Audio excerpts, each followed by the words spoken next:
So for today, we're going to continue on our tiling. As you can see, we've been at it for a bit. So we're going to start off by the trickiest part of starting the tiling is your base row. So some people will skip the first row and just start with a level line at the bottom, put a board underneath it, and go from there.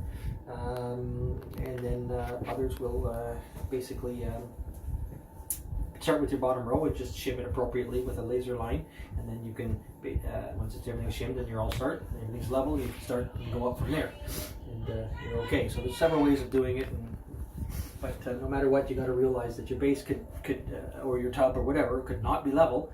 Second of all, nowadays, this particular base here, it's one of those B3 Maxes. It tends to have a obviously the drain and everything bows to the center, but so does the rim on the edge. It has a slight, tiny little slope towards the center of any bow. So, if you're trying to tile that, you gotta watch out for that, because if you follow the line or the flow of the base, your tile could be starting to go sideways. So, very important to get your first row solid and level and raring to go.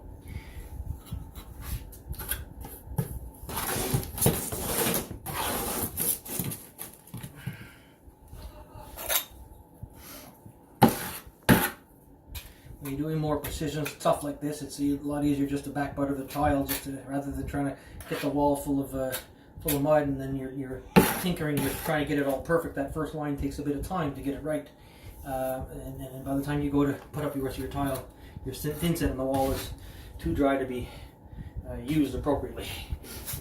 It will stick it on there, but if you pull the tile back off, you'll find that there's no coverage on the back of the tile. You'll have to reset the thin set. Okay, so now we've got to find out where our center is here and everything.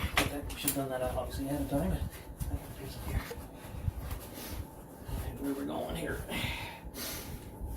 15. So exactly 37,